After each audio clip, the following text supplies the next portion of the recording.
ዲናቸው ላይ ጠንካራ እንዲሆኑ እምነታቸውን እንዲይዙ መቼም ሰው እምነቱን የሚገነባው ዝም ብሎ በድንገት አይደለም ፊጥራ መሰረት አለው الله سبحانه وتعالى يسوي اللي يفتربت فطرة الله التي فطر الناس عليها الله يسوي لجوجن يفتربت مسرت على تككلنيا امنت مسرت ማለት ነው ይህ ትክክለኛ እምነትና መሰረት የሚያብበው የሚያምረው የሚጸናው ሰዎች ስለሚያምኑት የተሳሳተ እምነት ተች ወቀስ የዚህን ጊዜ ያልጠራው በዙሪያ የሌለ እንኳን መጥቶ ሊገልህ ይሞክራል ስምህን ያጠፋል መጥቶ ይተናነቃል ከየት መጣ ትላለህ ከየት መጣ እምነቱ ስለተነካበት ነው እምነት በጣም ወሳኝ ጠንካራ ነገር መሆኑን ያሳያል ግን ትልቁ ጥያቄ ያ እምነት ብለን ያዝነው ነገር ልክ ነው አይደለም ሐቅ ነው ባጢል ነው ሚዛን ያስፈልገዋል መልካም እምነት ከሌለ ስራ ዝም ብሎ ከንቱ ልፋት ነው የሚሆነው ዋጋም አይኖረው ፍሬም አይኖረው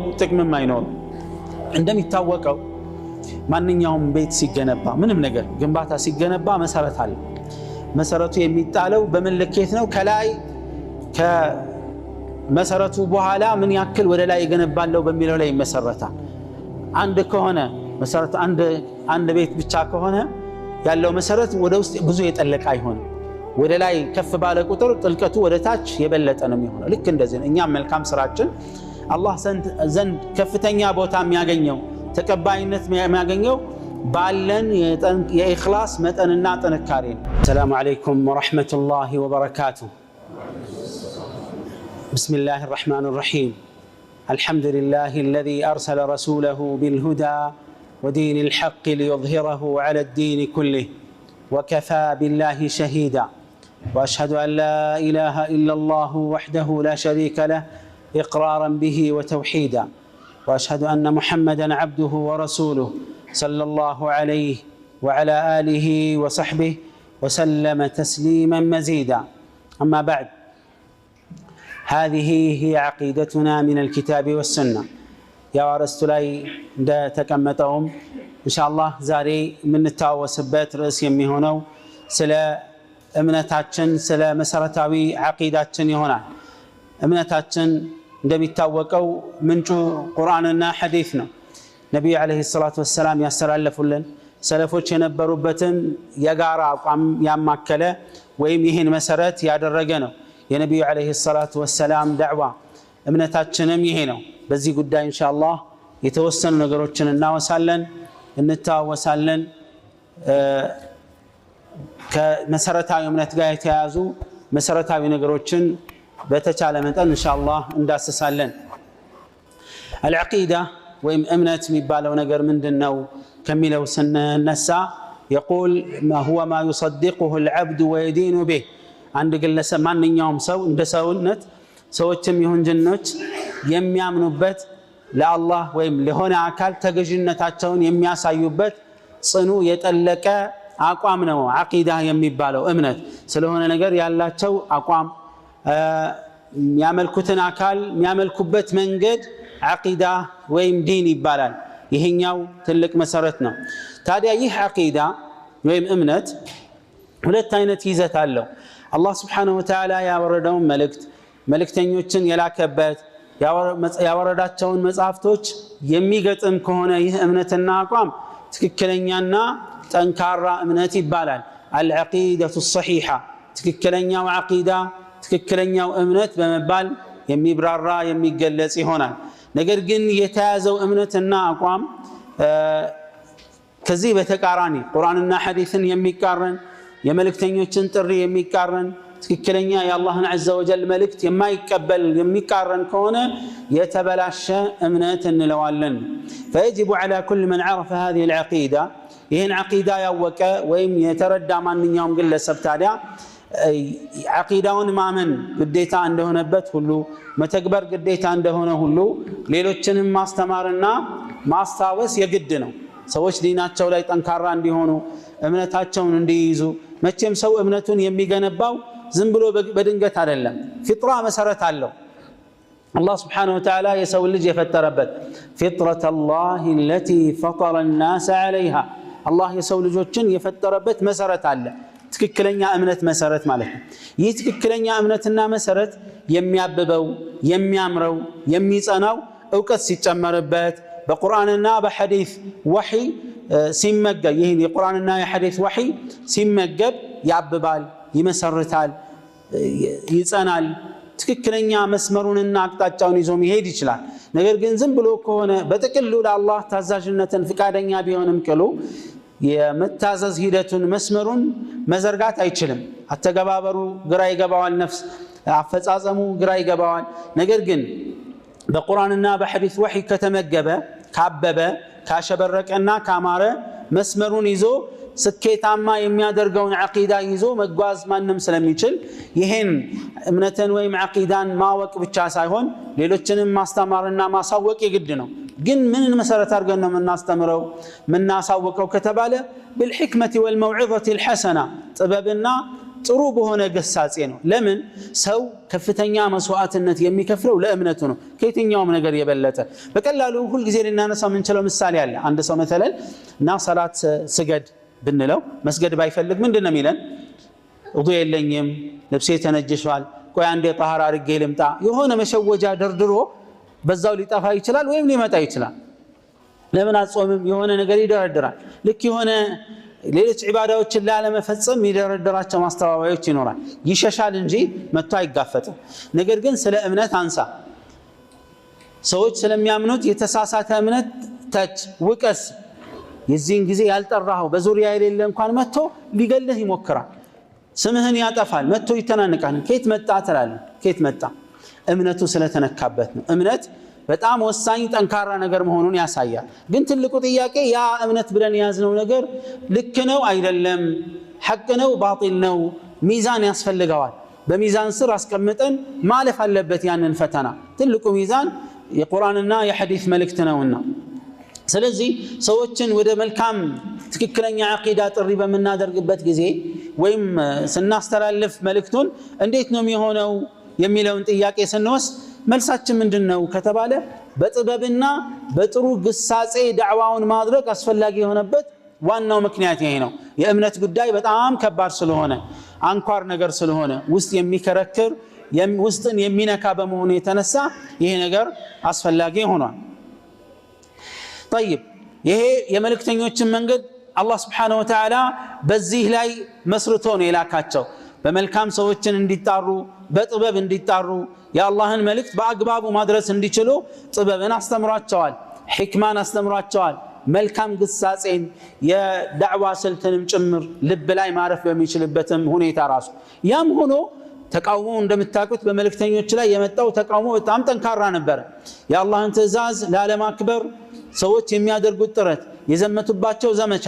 የነብዩን አለይሂ ሰላቱ ወሰለም የዳዕዋ ሂደትም ስንመለከት እንደዛ ነው ሆኖ የምናገኘው በጣም ጥንቃቄ የሞላው በጥበብ የተሞላ አላህን ዐዘ ወጀል ለመፍራት በጣም ጠንካራ መልእክትን ያዘለ አቋም ነበራቸው በጣም ጉጉት ሐሪሱን ዐለይኩም በከፍተኛ ጉጉት ነበር ዳዕዋ ሲያደርጉ የነበሩት ነገር ግን ዝናብ ቢዘንብም ምድሮች ሁሉ በእኩል ደረጃ አይቀበሉትም ያንን ጥሪ ወይም ያንን ዝናብ በእኩል መልኩ አያስተናግዱ ጥሩ የእርሻ ቦታ የተመቻቸ ምድር ከሆነ መሬትና አፈር ከሆነ ውሃውን ይቀበላል ይቋጥራል ውስጡ ከዛ በኋላ መልካም ፍሬና ውጤት ያመጣልናል አዛርቱ ያማራ ይሆናል አንዳንዱ ድርቅ ያለ ይሆናል መሬቱ ቢያንስ ቋጥሮ ውሃውን ይቋጥርና ለኛ ያስቀምጣል ወደ ውስጥ ባይጠቀምበትም ለኛ ጥቅም ሊሆን ይችላል መልሶ አንዳንድ መሬት ደግሞ ውሃ ማይቋጥር ወደ ውስጥም አይገባ እዛው ደርቆ ይቀርና ዝም ብሎ ይሄዳል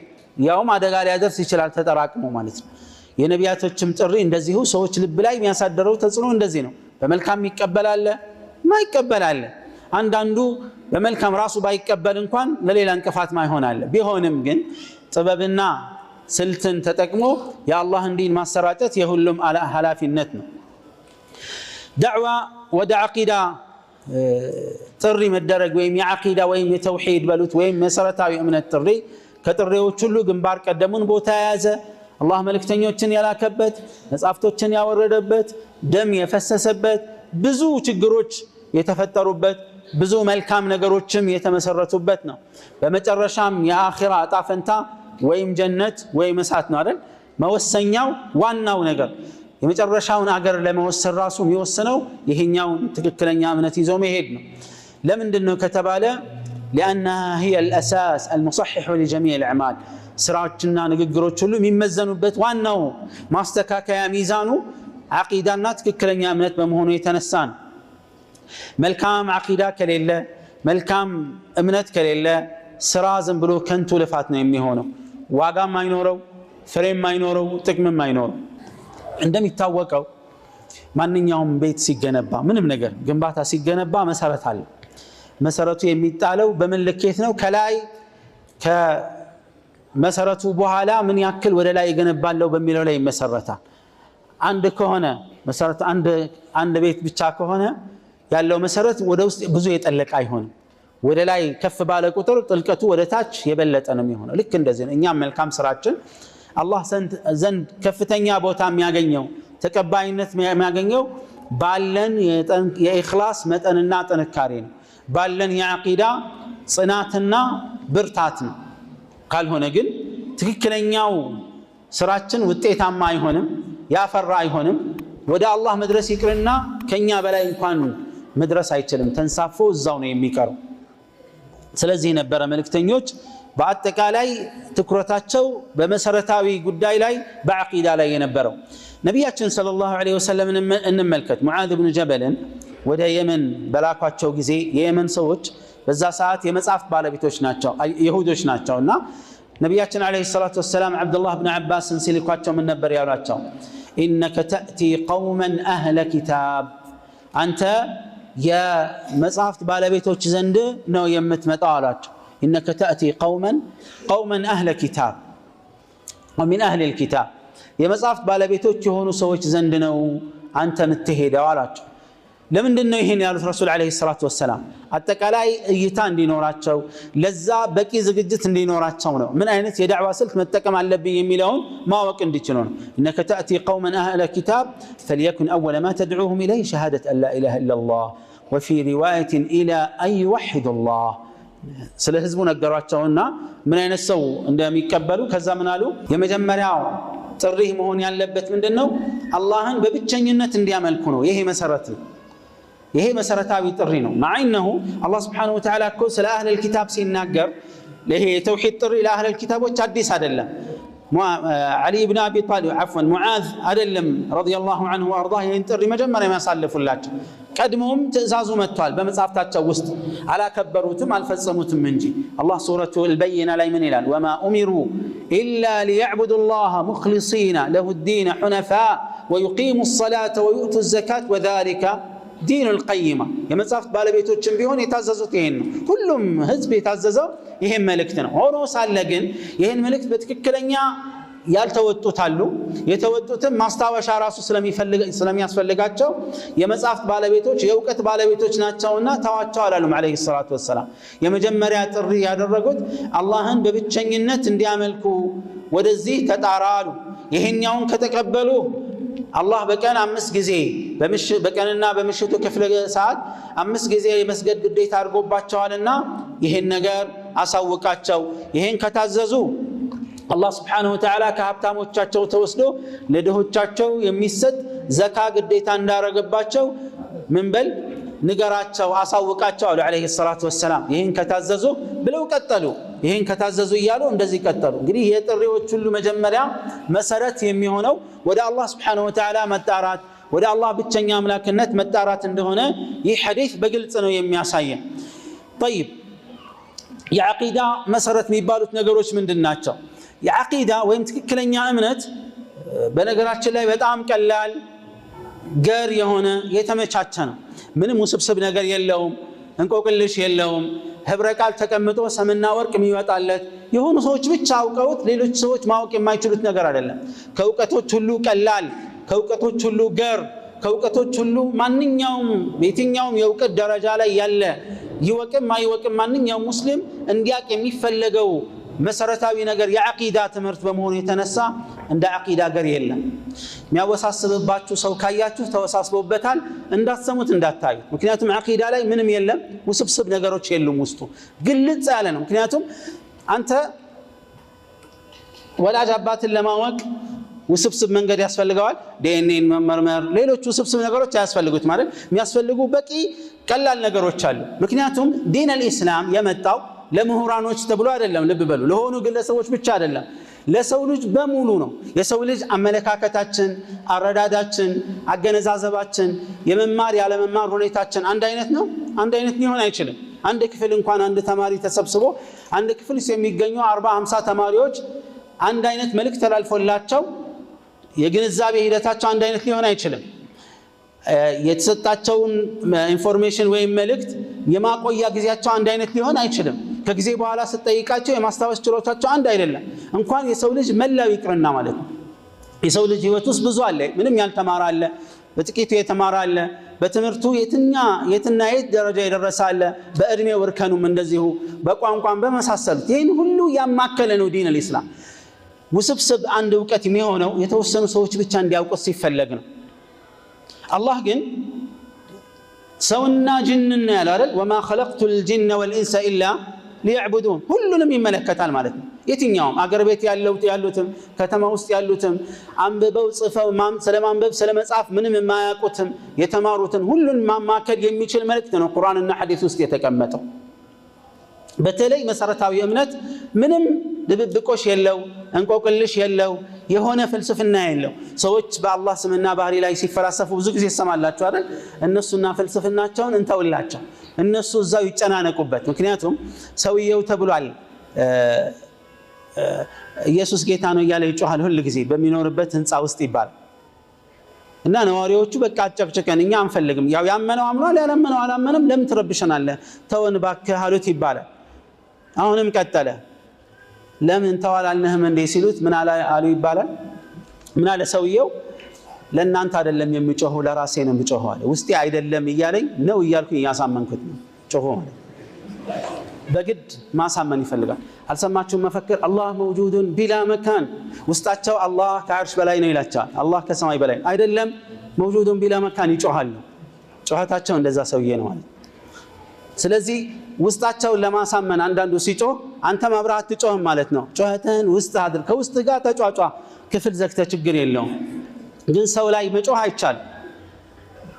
የድምፅ ብክለት የሚባል ነገር አለ አይደል? መበከል አይቻልም። خلاص ሰውየው ዓቂዳና እምነት በጮኸትና በመፈክር አይመጣም። ነብዩ አለይሂ ሰላቱ ሰላም ሐያት ውስጥ ነቢያቶች ላይ ሄዳችሁ አንዱንም ነቢያችን ሰዎችን ዳዕዋ ሲያደርጉ ሙሽሪኮችን ቁሉ ላኢላሃ ኢለላህ ሲሉ በጋራ ላኢላሃ ኢለላህ ምናምን ብለው አስተጋብተው አያውቁ። በግል ካለ በቂ ነው፣ ጥርጣሬ ስለሌለው ማለት ነው። ዓቂዳም መሰረቶቹ በጣም ጉልህና ግልጽ ናቸው። እዚህ ስንነጋገር ወይም ስናመጣ ተአምር ወይም አዲስ ነገር አይመጣም፣ ግልጽ ነው። ቁርአንና ሐዲስ ላይ የተቀመጡ ሁሉም ሙስሊም ሊያቀው የሚገባ እስልምናን በትክክል ያልተረዳም ሊረዳው የሚገቡ መሰረታዊ ነገሮች ናቸው ያሉት። የቁርአንና የዓቂዳችን መሰረቱ ምንድነው? መነሻቱ እስላማዊ ትክክለኛ እምነትና ዓቂዳ መነሻው ምንድነው ከተባለ ቁርአንና ሐዲስ ነው፣ ወህይ ነው። ቁርአንና ሐዲስ ነው። ከዛ በኋላ የሰለፎች ኢጅማዕ ስንል የጋራ ስምምነት በምንልበት ጊዜ መነሻው ምንድነው? ሰለፎች ምንጫቸው ምንድነው ከተባለ ቁርአንና ሐዲስ ነው። ሌላ ምንም ነገር የለውም። የነሱ የጋራ ስምምነት መገለጹ የሚያስፈልገው ለምንድነው? ምንም አይነት በዓቂዳ ላይ በመሰረታዊ እምነት ላይ ቀደምቶቹ የሐሳብ ልዩነት እንደሌላቸው ማስረገጥና ይህም እውነታ እኛ ጋም በዛ በጋራ መልኩ በጋራ አቋም ወደኛ መሻገር ስላለበት። ስለዚህ ان الاعمال والاقوال انما تصح وتقبل ማንኛውም ስራ ትክክለኛና ተቀባይነት የሚያገኘው ከትክክለኛ እምነት ሲመነጭ ነው። ምንም ጥርጣሬ የለውም። ዱንያ ላይ አንድ ሰው የሆነ ነገር ተግብሮ አምጥቶ ውጤታማ ነው ሆኖ ለመሸለም መስመር ውስጥ መግባት መቻል አለበት። ለምሳሌ የተማሪዎች ውድድር ተካሂዷል ተብሎ አስተማሪ የተማሪነትን መስፈርት ያላሟላ አስተማሪ ተወዳድሮ አንደኛ ቢወጣ ይሸለማል አይሸለምም? መስፈርቱን አላሟላህም ዞር ብል መስመር ላይ አልገባህም ነው የሚባል። ስለዚህ የፈለገ ዒባዳ አንድ ሰው ቢያንጋጋ ቀኑን እድሜ ልኩን ቢጾም አንድ ቀን ሳያፈጥር ሌሊቱን አንድ ቀን ሳያርፍ ምሽቱን ሙሉ ቢቆም እንደው የተሻለ ቢባል እንደዚህ ማድረግ አይቻልም طبعا ግን የተሻለ ለአላህ ቅርብ ነኝ ብሎ በአላህ ላይ ያጋራ ከሆነ ይሄ ልፋቱና ትጋቱ አይ ዓቂዳው ትክክል እንዲሆን ያደርግለት የሚባል ነገር የለውም። በቃ በባዶ መሰረት ላይ የተገነባ ህንፃ ዲዛይኑ ቢያምርም ውጭ ያለው ገጽታ ጥሩ ቢሆንም መፍረስ አለበት። ባታፈርሰውም ራሱ ተፍረክርኮ ወዲያውን ይፈርሳል። ውበቱ አይጠብቀው ወይም የወጣው ወጪ አይጠግነው። በቃ መሰረቱን ጠብቆ ካልመጣ ማንኛውም ስራችን ልፋቱ ፍሬያማ የሚሆነው አነሰም በዛም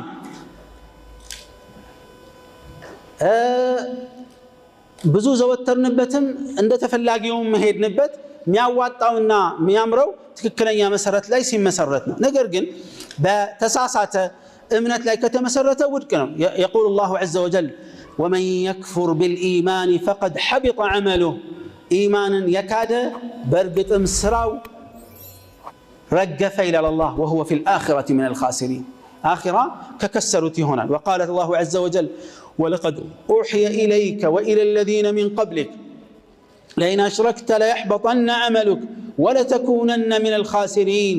الله للنبي عليه الصلاة والسلام به لا جاء أشرف الأنبياء والمرسلين ولقد أوحي إليك ملكتن يهوي ودانت رأي ملكتن أصل على في الله إلى الله وإلى الذين من قبلك كانت بفيت ودالتم نبياتوچنا ملكتن يوچ من دنيا يتلالفوا لئن أشركت ليحبطن عملك متاقرا كهونه سراه يركفال مان نبياتوچ يقرالو الله عز وجل يقروا የሚችሉትን ለነብይነት ይመርጣል በፍጹም ከዚህ ማዕሱም ናቸው የተጠበቁ ናቸው አይደል አያደርጉትም አውቀው የሚያደርጉት ነገር በፍጹም አይኖርም ከመሆኑም ጋር እናንተንም ቢሆን ሽርክ ላይ አልመራችሁም ይላል አላህ عز وجل ማያረገውንም ማስጠንቀቂያ ከመጣ ሊያደርግ የሚችል ሊሳሳት የሚችለው መንቃት አለበት ልክ ነብዩላህ ኢብራሂም ወጅኑብኒ ወበኒ አን ነዕቡድ አልአስናም እኔና ዝርያዎቼን ከጣዖት አምልኮ ጠብቀኝ ብለው አላህን ተማጸኑ አይደለ ምክንያቱም ሲናገሩ ምን አሉ ረቢ ኢነሁና አضللنا كثيرا من الناس እነዚህኮ ከአላህ ውጭ የሚመለኩ አካሎች ብዙ ሰዎችን አሳስተዋል አጥመዋል እኔም ሰው ነኝና ዝርያዎቼም ሰው ናቸውና እንዳይታለሉ እንዳይሸወዱ እኔንም ጠብቀኝ ብለው አላህም ተማጸኑ ሽርክ ክፋቱ እንደሆነ ታውቃላችሁ ሚጋብዝ ሚወሰውስ ነገር የለውም ውስጡ ሻህዋ የለውም ዝሙት በጣም حرام ነው አይደል ግን ቀስቃሽ ኃይል አለ በውስጥ ሚገፋ ሽርክ ግን መነሻ ሚያጓጓ ስርቆት ገንዘብ ጥቅም አለው አይደል ሌሎችም حرامዎች ስሜት ይፈልጋዋል ይገፋፋ ነገር አለው ሽርክ ግን ባርነት ምኑ ደስ ይላልና ለአላህ ካልሆነ በቀር ያውም ለማይጠቅም ለማይረባ ለደሃ አካል ባሪያ መሆን ለምን ምንድነው ጉጉቱ ምንድነው የሚያጓጓው አያጓጓም ስለዚህ ነው የወንጀሉ አደገኝነት በጣም የበረታው ሰበብ ይያለው የሚገፋፋ ነገር ይያለው እሺ ይታለፍለት ካልተባለ ማንኛውም ወንጀል ሰበብ ሳይኖረው ክፋቱ ይበሳል ማለት ነው ስለዚህ ሽርክ በጣም ክፉ የሚያደርገው እንደሆነ ታውቃላችሁ የሚያጓጓ ጥቅም የለውም የሚያታልል ነገር የለውም የሸይጣን ውትወታ ካልሆነ በቀር የውስጥ ክፋትና መበላሸት ካልሆነ በስተቀር ለአላህ ብቸኝነት አላህን በብቸኝነት መገዛት ደስ አይለኝም ካልሆነ በቀር ምንም ምክንያት የለውም ስለዚህ ነው ወንጀልነቱ የከፋው አላህ በፍጹም አልመረውም ብሎ ስራን ሁሉ የሚያራገፈው ይሄ ነው ወለተኩነን ሚን الخاسرين ከከሰሩትም ትሆናለህ ያለው አላህ Subhanahu Wa Ta'ala ለዚህ العقيدة الصحيحة ወይም ትክክለኛው እምነት ከቁርአንና ከሐዲስ ምንጭ የተወሰደው እምነት በብዙ መልኩ ሊገለጽ ይችላል ነገር ግን ዋናው አርካን الإيمان ነው تتلخص في الإيمان بالله وملائكته وكتبه ورسله واليوم الآخر وبالقدر خيره وشره ይሄ ስድስቱ የኢማን ዋና መሰረት ነው በቃ መነሻው ይሄ ነው ጀነት ምንገባበት ይሄ ነው አቂዳችን ይሄኛው ነው እምነታችን ዝርዝር ጉዳዮችንም በትክክል ግምት ውስጥ በማስገባት ይሄን መተግበር ነው ጀነት የሚያስገባ ነብዩ አለይሂ ሰላቱ ወሰለም ዘንድ ጅብሪል አለይሂ ሰላም እንግዳ ሆኖ መጣር እንግዳ የማይታወቅ እንግዳ ልክ في حديث ابن عمر بن الخطاب رضي الله عنه ላይ እንደተገለጸው እኛ ነብያችን ሰለላሁ ዐለይሂ ወሰለም ዘንድ ቁጭ ብለን ሳለ አንድ እንግዳ ብቅ አለ ይህ ሰው شديد بياض الثياب ልብሱ በጣም ንጣቱ ብርት የበረታ ነው شديد سواد الشعر ጸጉሩ በጣም የጠቆረ ነው ልክ ዞማ ጸጉር እንደሚባለው በጣም ያምራል لا يرى عليه أثر السفر ولا يعرفه منا أحد صحابة ልብ በሉ ይህ የውጭን ስለ ልብሱ ስለ ጸጉሩ የፊቱ ገጽታ ላይ ولا يرى عليه أثر السفر የመንገደኝነት ምልክትም አይታይበትም። ለምንድነው ይሄን መጥቀስ የፈለጉት? የሳባቸው ነገር ስላለ። ከቅርብ መጣ እንዳንል የሚያውቀው ሰው የለም። ከሩቅ ነው የመጣው እንዳንል እንዳሁኑ ቪአይፒ አይሮፕላን ምናምን ሄሊኮፕተር የለም። የዛን ጊዜ ታውቃላችሁ ተንገላቶ ነው የሚመጣው። ሰው ቢመጣ በእግርም በፈረስም በምን የሚመጣ ይታያል። حتى በአይሮፕላን እንኳን የመጣ ሰው ድካም ይነበበታል አይደል? መንገደኛ ሲሆን ልብሱ አልቆሸሸም ከሩቅ መጣ እንዳንል። ጸጉሩ አቧራማ አልሆነም፣ አቧራ የነካው ሰው አይመስልም። ደግሞ ከቅርብ እዚህ ከጎረቤት ነው የመጣው እንዳይባል የሚያውቀው ሰው የለም። ከሩቅ ነው የመጣው እንዳንል ደግሞ ምን አይታይበትም? መጎሳቆል አይታይበትም። በዚህ አድንቆት በዚህ ይሄ ነገር ውስጣቸውን እየሳበው እያለ መጥቶ አቀማመጡ ነቢያችን አለይሂ ሰላቱ ሰላም ጋር መጣና ያ ሙሐመድ ያ ነብይ አላህ እንኳን አላቸው። የበለጠ ይሄም ሌላ ትኩረት የሚስብ ነገር ነው። አኽብርኒ عن الاسلام ስለ እስላም ነገር ስለ ኢማን ነገሩኝ ይጠይቃቸዋል። ነቢያችን አለይሂ ሰላቱ ሰላም ዝርዝሩን ይመልሳሉ። ሰደቅት ይላቸዋል፣ እውነትህን ነው። እንዴ ሰሃቦች ሌላ ነገር ደሞ አግርሞት ጫረባቸው። እንዴ ይጠይቃል ማያቅ ይመስላል። ሰውየው ምን አይነት ሰው ነው አለ። እንደማያውቅ ይጠይቃል፣ ሲመልሱለት ልክ ነህ ይላል። እንዴ ግራ ነው የሚያጋባው። ነቢያችን አልሙሂም መጨረሻ ላይ ምን እንደሆነ ሰሃባዎቹ በተለያየ ዘገባ ሁኔታውን አስቀምጠዋል። طبعا እንደወጣ ሂዱና ፈልጉታሉ ወይም ከአንድ 3 ቀን በኋላ የመሳሰሉትን የመሳሰሉት ዘገባዎች አሉ። ለማንኛውም ጠይቋቸው ነቢያችን ሰለላሁ ዐለይሂ ወሰለም ማን እንደሆነ ታውቃላችሁ እንዴ አሉ። ማን እንደሆነ ታውቃላችሁ? ባለፈው እንደዚህ መጥቶ ጠይቀው ወይም አሁን ጠይቀው የሄደው ሰው ሲሏቸው አናውቅም አሉ ሰሃባዎቹ። ምን አሉ ረሱል ዐለይሂ ሰላቱ ወሰላም? هذا جبريل أتاكم يعلمكم أمر دينكم ديناችሁን ሊያስተምራችሁ መጥቶ ነው። በቃ ዲን ያሉት ይሄ ነው፣ ሌላ ነገር የለም። ዲን ውስጥ ስንገባ ዝርዝር ነገሮች የነዚህ ማብራሪያ ናቸው። ሁሉ አቂዳ ውስጥ የምናገኛቸው ዝርዝር ነገሮች መነሻቸው ይሄ ነው። ከዚህ ተነስቶ የተፈረዐ عن هذا ከዚህ በኋላ ይነሳና ይዘረዘራል ውስጡ ማለት ነው። ይሄ ነው መሰረታዊ ነገር። ቁርአንን አላህ ያወረደበት ቀደምት መጻፍቶችንም ጭምር መልእክተኞችን የላከበት ዋናው መልእክት ይሄ ነው። قال الله عز وجل يا ايها الذين امنوا امنوا بالله ورسوله والكتاب الذي نزل على رسوله والكتاب الذي انزل من قبل ومن يكفر بالله وملائكته وكتبه ورسله واليوم الاخر فقد ضل ضلالا بعيدا እናንተ ያመናችሁ ሰዎች ሆይ አሚኑ ቢላህ በአላህ እመኑ። አማኞች እያሉ እመኑ እንዴት ይላል? ጽኑ ማለት ነው ይላሉ አህለ العلم። አይስተቂሙ على هذا الايمان واثبتوا على هذا الايمان በዚህ እምነት ላይ ጽኑ፣ በዚህ እምነት ላይ ቀጥ በሉ። ቀማኛ አለ መንገዱን የጀመረ ሁሉ ይደርሳል እንዳይመስልህ። ማይደርስ ብዙ ሰው ሊኖር ይችላል። እንቅፋቱ ብዙ ነው፣ ፈተናው ብዙ ነው፣ አማላዩ ብዙ ነው። መንገዱን ጀመርክ ብሎ መኮፈስ አይቻልም። መንገዱን ይያለው ብሎ መንጠባረር አይቻልም። ስንቶች ናቸው መጀመሪያ እስላም ላይ እየመጡ ሱና ላይ እየተጓዙ የሆነ ሰዓት ላይ በቢድዓ ይጠለፋሉ፣ የሆነ ሰዓት ላይ በኩፍር የሚጠለፋሉ። አላህ ይጠብቀንና ለዚህ ነው ያ አዩሃ الذين آمنوا آمنوا ሚለው። እናንተ ያመናችሁ ሰዎች እመኑ ማለት ምንድነው? በእምነታችሁ ላይ ጽኑ፣ ወደ ኋላ እንዳትሉ። ጉዟችሁን በጥንቃቄ መንገድ ስለተጀመረ ሁሉ ጊዜ የትኛውም ጉዞውን ስለጀመርን አይደለም እንደርሰው። ጉዞ መጀመሩ ያሳስበናል። ቀጥሮ የዛሬ ነው ዛሬ ይበራለው እንላለን። ቀጥሎ ልክ ጉዞውን ስንጀምር የሚያሳስበን የትኛው ነው? ቀጥሎ የሚያሳስበን የትኛው ነው? መድረሻችን። ጉዟችን መሃል ላይ ፍተሻ አለ ወይም በፕሌን እንኳን በምንበርበት ጊዜ የአየር ንብረቱ ጥሩ አይደለም፣ 10 ደቂቃ እናረፍዳለን፣ 5 ደቂቃ በቃ ጭንቀቱ ይጨምራል። ኢዘን መጀመሩ ብቻ አይደለም ጉዞ ሁሉ ጊዜ የትኛው ነው? ጉዞውን ቀጥሎ ማጠናቀቁ ነው የሚያሳስበን። ኢማንን መንገድ መጀመር ብቻ ሳይሆን በዛ ላይ ጸንተን እስከ ህይወታችን ፍጻሜ መቀጠል አለበት። የህይወታችን ፍጻሜ ስንት ዓመት ነው አናውቀውም።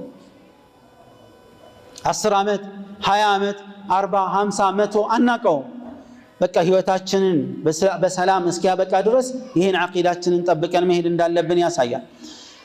والكتاب آمنوا بالله ورسوله بالله امنوا بملكتኛው አለ والكتاب الذي نزل على رسوله በመልእክተኛው ላይ በወረደው መጽሐፍትም እመኑ والكتاب الذي انزل من قبل ከዚህ በፊት በወረዱ መጽሐፍቶችም እመኑ ካለ በኋላ ምን አለ?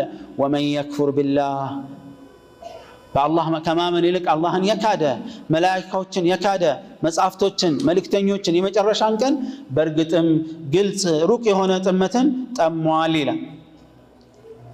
طيب እዚህ ውስጥ የሚካተተው እንግዲህ ሁሉንም መዳሰስ ባንችልም በወፍ በረር የተወሰኑ ነጥቦችን ብቻ ለመታወስ እንሞክር። ይህ የዓቂዳ ማብራሪያ የነቢያችን አለይሂ ሰላቱ ወሰላም ጥሪ ስንት ዓመት ፈጅቷል? ቢያንስ 23 ዓመት ነው። 23 ዓመት ሙሉ ወህይ የወረደ ነው። መቼም ያ የ23 ዓመት ሙሉ መልእክት ወይም ዝርዝር ሪሳላ በሆኑ ደቂቃዎች ወይም በ23 ሰዓት በ23 ቀን ምናምን ልናደርሰው አንችልም። طبعا ወህይም ሲወርድ በዛ አይነት መልኩ ያን ሁሉ ጊዜ ፈጅቶበት ነውና የወረደው አንዱ ሌላውን እንዳያስረሳ መሰረታዊ ነገሮችን ሰው እድሜ ልኩን እየተማረ መቀጠል እንዳለበት ያሳያል ማለት። ስለዚህ የተወሰኑ ነገሮችን ብቻ ይሆናል መዳሰስ የምንችለው። አንደኛው እንደሚታወቀው አርካን الإيمان የመጀመሪያው ቦታ የሚይዘው በአላህ عز وجل ማመን ነው። በአላህ ማመን የሚለው የሚካተተው ምንድነው? እውነተኛ አምላክ መሆኑን አምልኮት ለሱ እንጂ ለማንም እንደማይገባ ማረጋገጥ ነው። ለምን? የፍጥረታት ሁሉ ብቸኛው ፈጣሪ ማን ነው? አላህ Subhanahu Wa Ta'ala ነውና ምንም ማያቋርጥ ውለታ ባለቤት የማን ነው? ማን ነው? አላህ عز وجل ነው። ይሄን ሊያደርግ የሚችል ሌላ አካል የለም። የሰዎችን ሪዝቅ የሚቆጣጠር ስለ ሚስጥራችን ውስጣችንም ውጫችንም የሚያቅ መልካምን የሰራ በአስተማማኝ የሚመነዳ ያጠፋ እንደ በፍትህና በሚዛናዊነት የሚቀጣ ከአላህ ውጭ ማንም የለም። አላህም ለዚህ ነው የፈጠኛን የፈጠረንበትን ዓላማ በግልጽ አስቀምጧል። ወማ ኸለቅቱል ጂነ ወልኢንሰ ኢላ ሊያዕቡዱን። خلاص ይሄ ነው ዓላማችን። እዚህ ምድር ላይ የተገኘንበት ማሳካት የሚጠበቅብን ይሄ ነው። ይሄንም ለማረጋገጥ ነው አላህ መልእክተኞችን የላከው። መልእክተኞችን የላከበት መሰረታዊ ጽንሰ ሐሳብ ምንድነው? አን ዕቡዱላህ ወጅተኒቡ ጣጉት ወለቀድ በዐስና ፊ ኩሊ ኡመትን ረሱላ። ወደ እያንዳንዱ ህዝብ መልእክተኛ ልከናል ይላል አላህ። ምን በማለት? አን ዕቡዱላህ ወጅተኒቡ ጣጉት፣ አላህን ተገዙ ከአላህ ውጭ ያለ አማልክቶችና ጣዖታትን ራቁ በሚል ሁሉም ቁርአን ይሄን መልእክት ያሳያል። ታዲያ ዒባዳ ምንድነው እውነታው ከተባለ አላህን Subhanahu Wa Ta'ala በአምልኮት ዘርፎች አላህን ብቻ መነጠል አላህን ብቻ ማምለክ ነው። ዱዓ ዒባዳ ነው፣ መፈጸም ያለበት ለአላህ ብቻ ነው። ፍርሃት አምልኮት የፍርሃት የአምልኮት ዘርፍ አለው አይነት አለው፣ ያንን ለአላህ ብቻ መፈጸም ነው። ተስፋ አምልኮታዊ ምንለው ተስፋ አለ፣ ለአላህ ብቻ መፈጸም አለበት። ሰላት ለአላህ ብቻ ነው የሚሰገደው። ጾም፣ ስለት፣ እርድ እነዚህ ሁሉ ዒባዳ ናቸው። መፈጸም ያለባቸው ለማን ነው? ለአላህ Subhanahu Wa Ta'ala ብቻና ብቻ ናቸው። እነዚህን ስንፈጽም ለአላህ በመተናነስ አላህን በመከጀል ቅጣቱን በመፍራት ከመውደድም ጋር ማለት ነው። እነዚህን ነገሮች አሟልተን በአግባቡ አላህን Subhanahu Wa Ta'ala መገዛት ነው። የቁርአን አብዛኛው መልእክት ካየነው ይሄን መሰረት ነው የሚያጠናክረው። ፈዕቡዲላህ ሙኽሊሰን ለሁ ዲን፣ አላህን ታዛዥነቱን ለሱ ብቻ አጥርተህ አምልከዋል። አላህን አምልከው ብቻ አይደለም የተባለው፣ ሌላንም ደርቦ ላለማምለክ ፈዕቡዲላህ ሙኽሊሰን ለሁ ዲን፣ ታዛዥነትን እምነትን ለሱ ብቻ ጥርት አድርግ። የምትፈጽማቸውን ዒባዳዎች ለሌላ አደርብ። ሌሎቹ ባለመብቶች አይደሉም፣ አያገባቸውም ጭራሽ። በቃ ብቸኛው መብት የአላህ عز وجل ሐቅ ነው። وقضى ربك الا تعبدوا الا اياه፣ ውሳኔ ነው። ጌታችሁ ከሱ ውጪ ማንንም እንዳትገዙ ወስኗል። የአላህ ውሳኔ ነው። የሰው የፍጡር ውሳኔ እንዳይመስልህ። የሆኑ ምክር ቤቶች የወሰኑት የሆነ ስብስቦች የወሰኑት አይደለም። የማን ውሳኔ ነው? የአላህ ውሳኔ። የአላህ ውሳኔ ከምንም በላይ መፈጸም አለበት። ሰው ይገርማችኋል፣ ሰው ብዙ ኃይሎችን አደራጅቶ ጠብቆ ያኒ እየታገለ የተቃወመውን እርምጃ እየወሰደ ስርዓት እያስያዘ የሚሄደው ምን ለማድረግ እንደሆነ ታውቃላችሁ? የሱን ህግና ውሳኔ ለማስጠበቅ ነው። የራሱን ፍላጎት ወይም የሀገሪቷን ህገ መንግስትም ሊሆን ይችላል። የተለያዩ ነገሮች ሰው ሰራሽ ነገሮችን ለመጠበቅ ሁሉም ይንከባከባል። ቤት ይሰራል፣ አጥሪ አይነካም ብሎ ብዙ መስዋዕትነት ይከፍላል። የማን ሐቅ እንዳይነካ? የራሱ ሐቅ እንዳይነካ። ስለሌላው ምን አገባው? ብዙ መስዋዕትነት ይከፍላል። መክፈል ካለበት ብር ይከፍላል። ጥበቃ ማስቀመጥ ካለበት ይጠብቃል። ያስቸገረ ሰው ካለ ያሳስራል፣ እርምጃ ይወስዳል። ለሰው ሐቅ ሲሆን ማለት ነው። እኔ የሚገርመኝ ግን ምንድነው ሁላችንም የሚያስደንቀን ነገር የአላህ ሐቅ ሲደፈር ግን በቃ ሁሉም ማንንም ማስገደድ አትችልም ይላል። ይሄ መብት የለህም ይላል። ምን ማለት ነው? የአላህ ትእዛዝ እኮ ነው እንዲከበር የምንፈልገው። የሰው ትእዛዝማ እንደ ሁኔታው። የአላህ Subhanahu Wa Ta'ala ትእዛዝ ግን መከበር አለበት፣ መጠበቅ አለበት። የሰው ትእዛዝ አዞ ትእዛዙን ካልፈጸምክ እርምጃ ይወስዳል አይወስድም? ይወስዳል። ይሄ باتفاق العقلاء ማንም አይቃረንም። እንዴት ይወስዳል አይባልም። አገርህን ሊያፈርስ የመጣን ሰው ዝም ብለህ አታይም፣ እርምጃ ትወስዳለህ። አይ ከአገር ሰው ይበልጣልና ሰውነት ይበልጣልና በቃ አገሩን እንስጠው ሰው ስለሆነ ከአገር ሰው ይቀድማል ተብሎ አይሰጥም።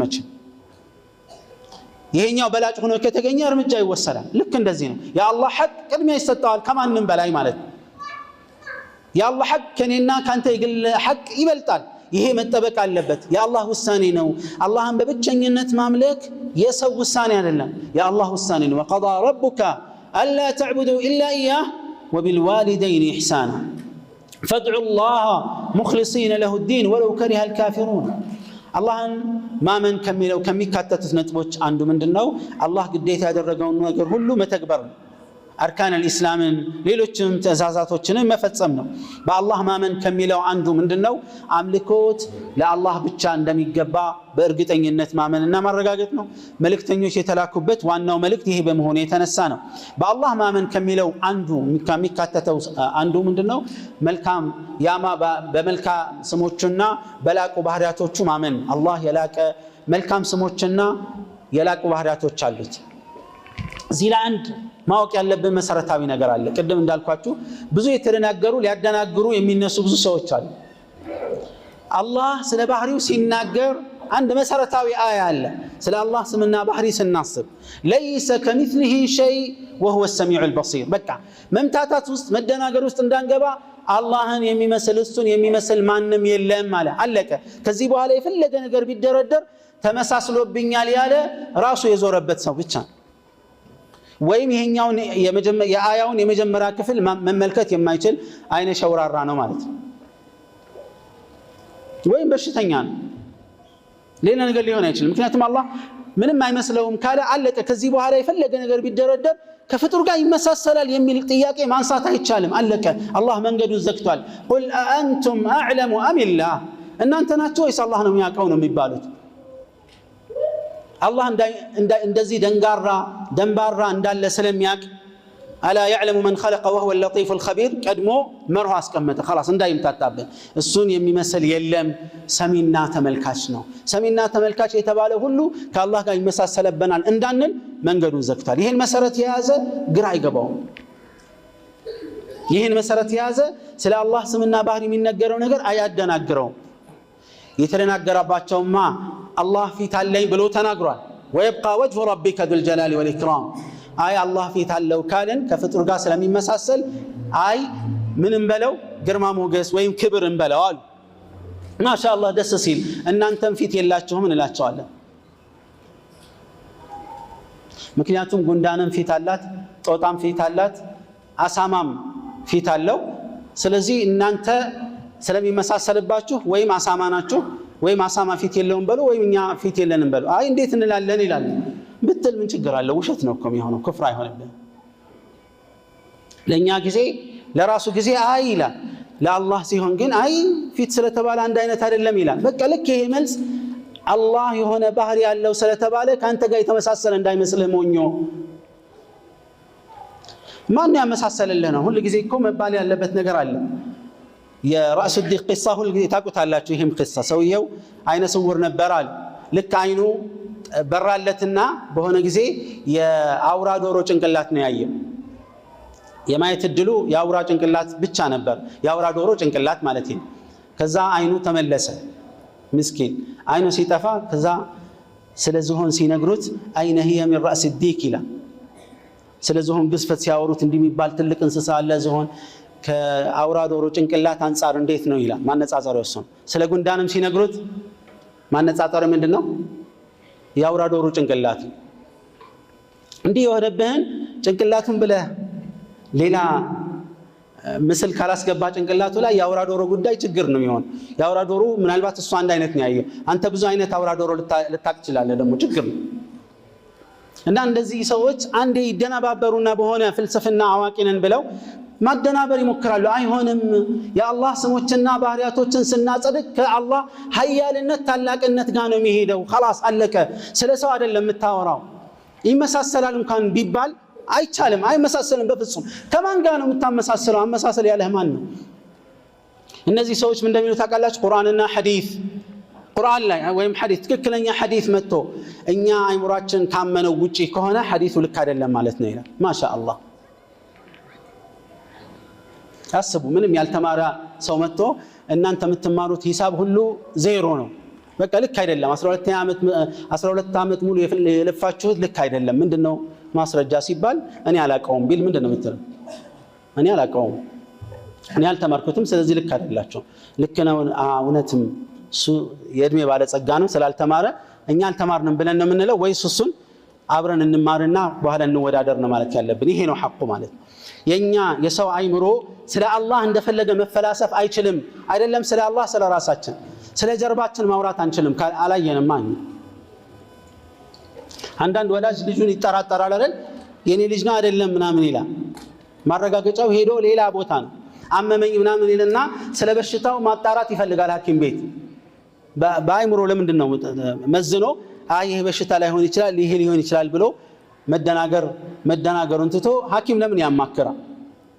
ስለ ራሱ ማያቅ ጠንቅቆ ስለ ሩህ ስለ ነፍስ ማወቅ የማይችል ስለ አላህ ይፈላሰፋል። አይቻልም።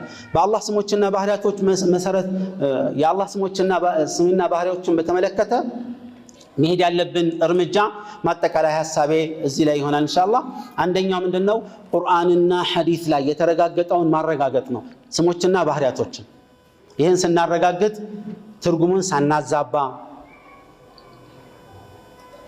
من غير تحريف ولا تعطيل ተመሳስሎብን ቅድም እንዳልኳችሁ ሁሉ ነገር ተምታቶብን ይሄ ለአላህ አይገባውም ሳንል የጸደቁትን ባህሪያቶች ደግሞ ሳናመሳሰል ከፍጥረታት ጋር ወይም ደግሞ ማመሳሰልን ትተን የሆነ ቅርጽ መስጠት አንችልም።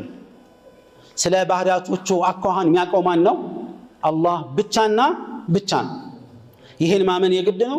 ከዚህ ውጭ ያሉትን ግን ወደ ውጭ ከእምነታችን ከዓቂዳችን ውጭ ናቸውና ቦታ ልንሰጣቸው አይገባም። እንደ ቅድሙ ዝም ብለው እየጮሁ ሊኖሩ ይችላሉ። እኛ ግን መቀበል የለብንም። ከዛ በኋላ አንቱሚነ ቢላሂ ወመላኢከቲሂ መላኢካዎች አይመለኩም። ታውቃላችሁ የአላህ ልዩ ፍጥሮች ናቸው። ስለ መላኢካዎች ስናስብ ብዙ አብሮ የሚነሱ ነጥቦች አሉ። ነገር ግን እንዳልኳችሁ ሁሉንም በዚህ ፍጥነት መዳሰስ አይቻልምና አልኢማን ቢልመላኢካ በመላኢካዎች ማመን ሲባል እንደ አላህ አይነት አስተማመን አይደለም የሚኖረን። እኛ طبعا ልዩ ፍጥሮች መሆናቸውን ማመን፣ ለአላህ ታዛዥ መሆናቸውን ማመን፣ አላህ ለኛ እንክብካቤም ጭምር የፈጠራቸው መሆኑን ማመን፣ የሚጠብቁን መላኢካዎች ያሉ በመሆኑ በቋሚነት አላህን ታዛዥ ናቸው። ላ ያዕሱነ አላህ ማ አመረሁም ወየፍዐሉነ ማ ዩእመሩን። ስለ መላኢካዎች ስናስብ የኛን የዒባዳ ድክመት፣ የኛን አቅም ማጣት፣ የወንጀላችንን ብዛት ብዙ መስራት እንዳለብን፣ ብዙ አላህን መገዛት እንዳለብን እንማራለን። አንቱሚነ ቢላሂ ወመላኢከቲሂ ወኩቱቢሂ በመጽሐፍቶቹ ማመን ሲባል ቁርአንን በግንባር ቀደምነት ሌሎችንም መጽሐፍቶች ማመን የግድ ነው። ግን እኛ እንደ ተግባር እንደ እምነት የምንፈጽመው ቁርአንን ነው። ሁሉን ተቆጣጣሪ ሁሉን ያካተተ በመሆኑ የተነሳ ቁርአንን በቁርአን ማመን ከሚካተተው ነገር አንዱ ከአላህ መውረዱን ማመን ነው። የአላህ ንግግር መሆኑን ማመን ነው። ፍጡር አይደለም ቁርአን፣ የአላህ ንግግር መሆኑን ማመን ነው። ቁርአኑን መቅራት፣ ተፍሲሩን ማዕናውን ለማወቅ መጣር፣ ከዛ ማመን የሚጠበቅብንን ማመን፣ መተግበር የሚጠበቅብንን መተግበር በአልኢማን ቢልኩቱብ ውስጥ ከሚካተቱ ዋና ነገሮች ናቸው። አንቱሚነ ቢላሂ ወመላኢከቲሂ ወኩቱቢሂ ወሩሱሊሂ በመልእክተኞቹ ማመን፣ አላህ እንደላካቸው የተውሂድ ጥሪ መሰረት እንደሆነ የአምልኮት ተግባራቶች ሁሉ እንዴት እንደሚፈጸሙ አስተምረዋል። ነቢያችንን ሰለላሁ ዐለይሂ ወሰለም ማመን ነው። ትልቁ ደግሞ እንደዚህ ኡመት ሁሉንም አንድን መልእክት መካድ፣ አንድ መልእክተኛ መካድ፣ ሁሉንም መካድ። ሁሉም መልእክተኛ ለማመን እያንዳንዱን መልእክተኛ ማመን የግድ ነው። ምናምንበት የራሱ መንገድ አፈጻጸምና ተገባበር አለው። ያንን በትክክል ማመንና መቀበል። ከዛ ወደ ነብዩ አለይሂ ሰላቱ ሰላም ስንመጣ በነብያችን ማመን ምን ያካትታል ከተባለ ጣዓቱሁ ፊማ አመር ያዘዙትን መታዘዝ፣ ወተስዲቁሁ ፊማ አኽበር የተናገሩትን እውነት ነው ብሎ መቀበልና ማረጋገጥ፣ ወእጅቲናቡ ማ ዐንሁ ነሃ ወዘጀር የከለከሉትና ያወገዙትን ነገር መተው፣ ወአላ ዩዕበደ አላህ ኢላ ቢማ ሸረዐ አላህን ስብሓነሁ ወተዓላ እሱ በደነገገው እንጂ በሌላ ላንገዛው። አንቱሚነ ቢላሂ ወመላኢከቲሂ ወኩቱቢሂ ወሩሱሊሂ ወልየውሚል አኺር በመጨረሻው ቀን ማመን። ከዚህ ዓለም በኋላ ሌላ ዓለም አለ። የመጨረሻ ቀን የሚጀምረው ከሞት ጀምሮ ነው። ሞት መኖሩን ማመን፣ ቀብር ውስጥ ያለውን ጥያቄ ማመን፣ ሒሳብም ዓዛብም ቅጣትም ጸጋም አለ ብሎ ማመን። ከዛ በኋላ ከሞት በኋላ መቀስቀስ አለ፣ ቅያማ ይቆማል።